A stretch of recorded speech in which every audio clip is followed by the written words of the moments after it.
Alrighty folks, welcome back to some more Modern Warfare gameplay, and in this video specifically we're checking out a brand new game mode Infinity Ward have concocted up for us called Cyber Attack. But before I get into all the juicy details about this mode, I do just have to make a quick disclaimer that Activision did fly me out to LA and cover my accommodation while I was there to record this video, so I'm under no obligations to give you any certain feedback or opinions. These are all my genuine thoughts and feelings. But let's talk Cyber Attack then. It falls into that category of a search and destroy type mode, but there's a few twists to it too. There's one bomb, but two bomb sites. A bomb site for each team to attack and defend. One bomb for each team to capture and plant. If you remember Sabotage from way back in the day, from COD 4 I think of it being like that in a sense. Planting and diffusing is also done rapid at 1 second, I believe, so things can really change just with like in the blink of an eye, basically.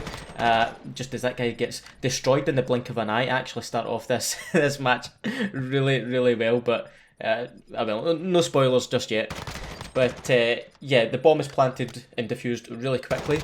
You only have 1 life per round, except you actually technically don't, because once you die your teammates can actually revive you and bring you back into the action. Reviving does take like 5 seconds, I believe, so it is a risky manoeuvre, but it could be a game decider. It's like high risk, high reward, I guess.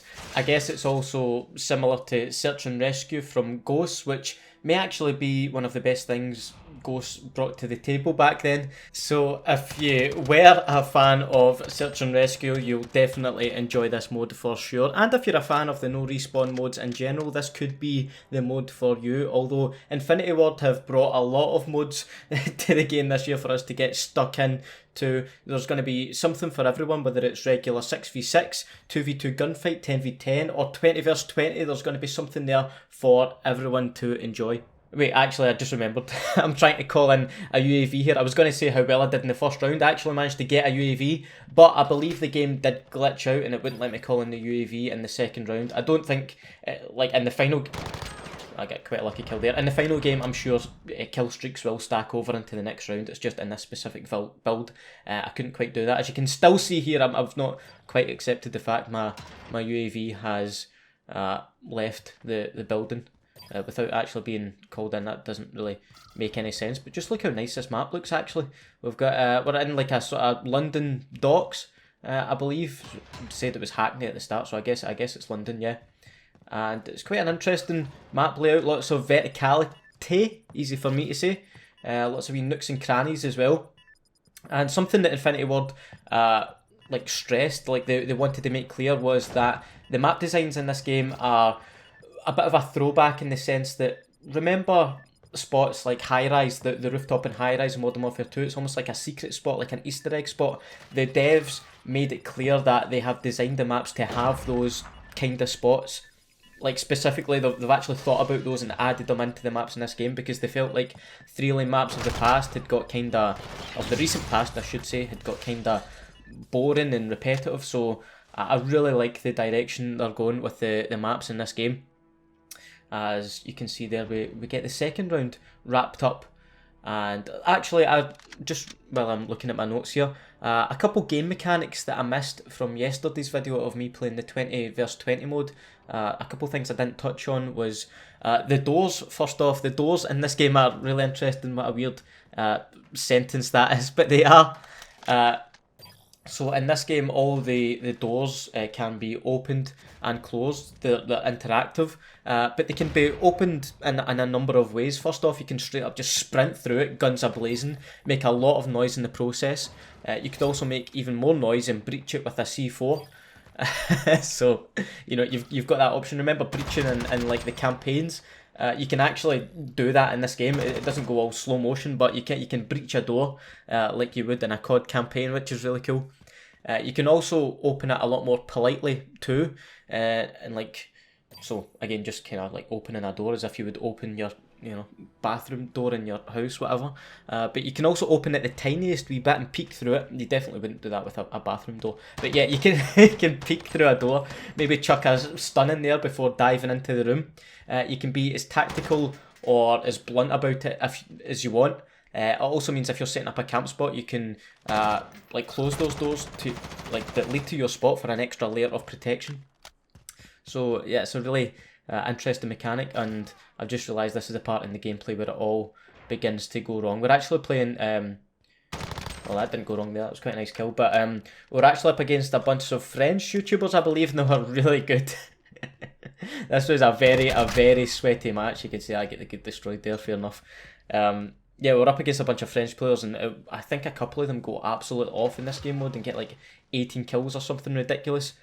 So yeah, it was quite a tough match, and we do eventually lose this game. I will spoil that right now. I'm quite happy to do so. As you can see here, someone's actually been revived. You can see how long it takes to do that. So like I said earlier, it is quite risky. And also the other team knows when someone has been revived. So like if you walked over a dead body earlier and someone's been revived, you'll know where they were revived from, such as me being revived here. I'm going to be brought back into the game. Here we are, I'm back in the game, I'm ready to do some damage. I'm feeling strong, I'm feeling good, and then I get swiftly punted out the game again because I forgot that even though I've been revived, I do still have to heal up. When you are revived, you obviously start off like being a one shot. You have to heal up. So yeah, do try and remember that when you get a chance to play Cyber Attack, that you aren't invincible just because you're back in the game, and then we end up losing another round. But that's another mechanic I missed. Oh yeah, the new sprint system. So it is unlimited sprint in Modern Warfare. We have seen that before. It's not as fast as in previous games, but it is still unlimited sprint. And something that is different in this game, that if you double click your sprint button, you become Usain Bolt basically and absolutely power it across the map. But while doing this like extra sprint, you've got your gun pointing up to the sky, and when you exit that sprint, you can see me doing it here actually, when you exit that sprint it takes longer to aim your gun, meaning you're quite vulnerable when you bump into an enemy running about like this. It is really useful though when you're wanting to get to A to B in a hurry, for example. Once again, you can see in this gameplay there is no minimap in Modern Warfare, except of course when a personal radar or UAV is up. I'll say it again, I am open to this change because I do think we do tend to spend so much of our time playing just looking at that top left corner of our screen, hoping for a red dot and silenced shot to flash up for us to chase down. And it'll be interesting to see how the game flows without that. It also makes UAVs way more valuable in my opinion, but I do understand, actually that was a really nice kill showing off the mountain mechanic. I just mounted that gun up against that wall, and it eliminated all the horizontal recoil I could have had. To also put my bum behind cover. That guy was certainly in cover there in his wee camping spot. I think he was camping a teammate's body that I was actually going to revive, so that was actually a pretty good play by him. To be honest, totally not salty about that, but yeah, what was I saying about the minimap? It's interesting how the game flows without that. But like I say, I do understand people's concerns about no minimap, and Infinity Ward definitely needs to hear feedback from both sides of the argument, so keep on letting them know how you feel about this minimap situation, especially when the beta comes around in September. That is when you'll get to have a proper idea of it for yourself. And while I'm talking about like getting people's feedback about the minimap, some other things that people were asking me about in yesterday's video was the footstep sounds. I was asked a few times what the footsteps sounds are like in this game, and to be honest, I can't actually say for sure how like loud or quiet they are, because when I was playing the game, I was playing it in it was like a warehouse full of loud, screaming, hyped up YouTubers. So it's kind of hard to give you a proper answer. It's kind of hard to give you a proper answer on that because I didn't have the best setup to gauge the footstep sounds.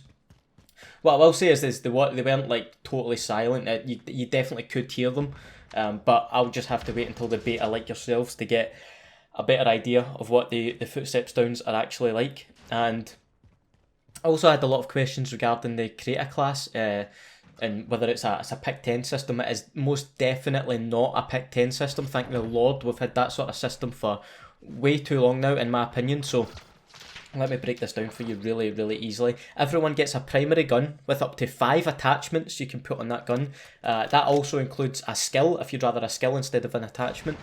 Your gun skill could be sleight of hand, for example. I think I was using that most of the time, but there's a lot of other options in there.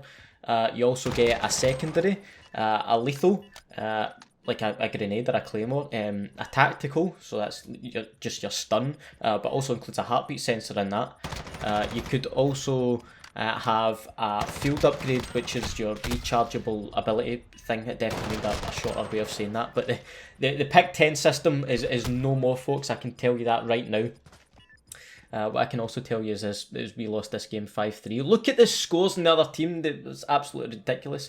I kind of wish I could see this gameplay from another point of view. I might look up some French Call of Duty YouTubers. But folks, that is going to be all for this video. I hope you enjoyed it. If you did, please do leave a like on it and let me know your thoughts on Modern Warfare. If you're new around here as well and are enjoying all things Call of Duty and are interested in all things Modern Warfare, why not hit that subscribe button as well as the notification bell to join the notification squad like the two legends on your screen have done. Have a nice day, and I'll see you in the next video. Bye.